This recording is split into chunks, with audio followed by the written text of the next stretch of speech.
नमस्कार विद्यार्थी मित्रांनो, व्यंकटेश एज्युकेशन अँड संस्कृती या आपल्या चॅनलवर सर्वांचे सहर्ष स्वागत आहे. आजच्या व्हिडिओमध्ये आपण स्कॉलरशिप शिष्यवृत्ती परीक्षा इयत्ता 4थी विषय मराठी यामधील आपण पिलूदर्शक शब्द प्राणी व त्यांची पिल्ले यांचा म्हणजे काय आणि त्यावरील स्वाध्याय बघणार आहोत. आता बघा, पिलूदर्शक शब्द म्हणजे काय? माणसांच्या लहान मुलांना आपण बाळ म्हणतो, त्याप्रमाणे निरनिराळ्या प्राण्यांच्या पिल्लांसाठी निरनिराळे शब्द वापरले जातात.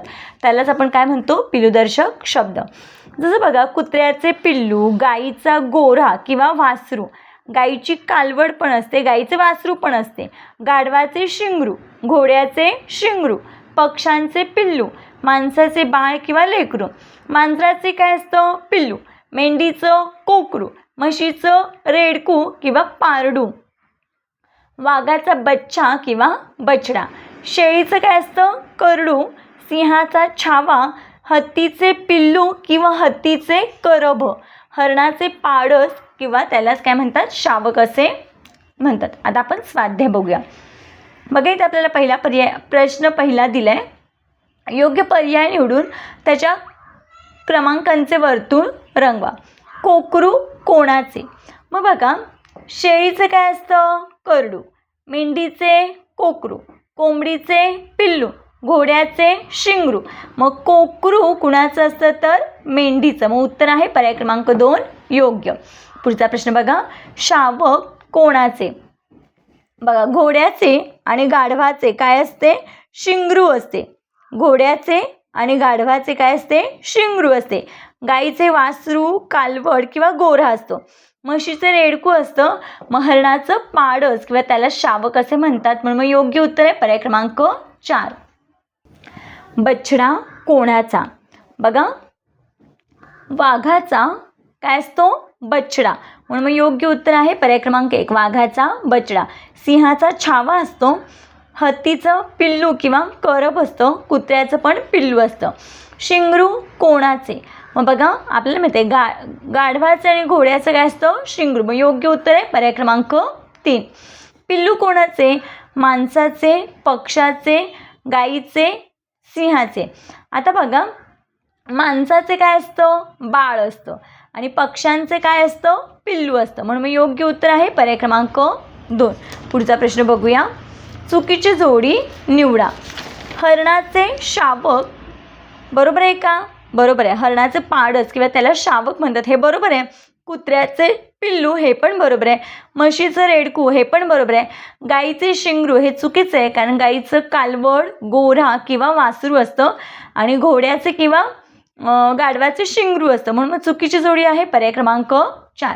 पुढचा प्रश्न बघा, हत्तीचे शावक हे बरोबर आहे का? चुकीचं आहे. हत्तीचं काय असतं? पिल्लू किंवा करभ असतं. मग हे चुकीचं जोडी आहे पर्याय क्रमांक 1. घोड्याचे शिंगरू योग्य, मांजराचे पिल्लू योग्य, माणसाचे मूल बरोबर आहे. पुढचा प्रश्न बघूया. बघा, वाघाचा बच्चा बरोबर आहे. सिंहाचा छावा योग्य, गाढवाचे पाडस चुकीचं, गाढवाचं काय असतं? शिंगरू. मग चुकीची जोडी विचारली म्हणून मग योग्य उत्तर पर्याय क्रमांक 3. मेंढीचे कोकरू हे पण बरोबर आहे. पुढचा प्रश्न बघूया. कोंबडीचे पिल्लू योग्य, शेळीचे कोकरू.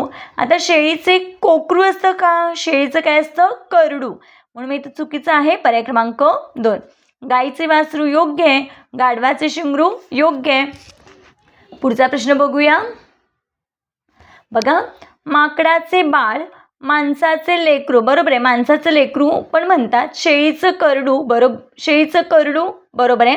हरणाचे शावक बरोबर आहे. मग इथं चुकीचं आहे माकडाचे बाळ असतं का? माकडाचं पिल्लू म्हणतो आपण.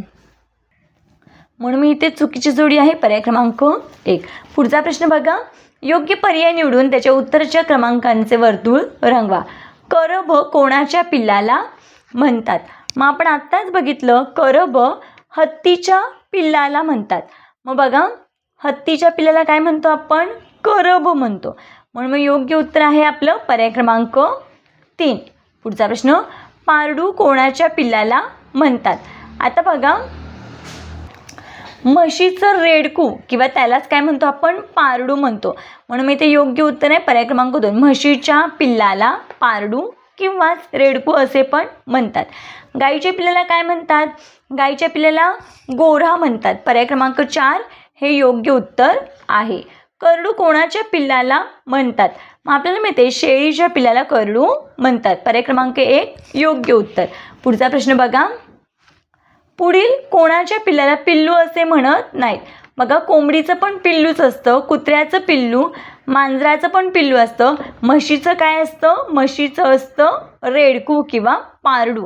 मग म्हशीच्या पिल्लाला पिल्लू असे म्हणत नाहीत, त्याला आपण काय म्हणतो, रेडकू किंवा पारडू. बघा, या पद्धतीने आपण आजच्या व्हिडिओमध्ये पिलूदर्शक शब्द म्हणजे काय, पिलूदर्शक शब्द कोणते आणि त्यावरील स्वाध्याय स्पष्टीकरणाचे सोडवून घेतलेलं आहे. आशा करते आपणा सर्वांना हा व्हिडिओ आवडला असेल. व्हिडिओ आवडल्यास लाईक, शेअर, सबस्क्राईब. आजचा व्हिडिओ कसा वाटतो ते कमेंटमध्ये नक्की सांगा. भेटूया पुढच्या व्हिडिओमध्ये. तोपर्यंत नमस्कार. थँक्यू.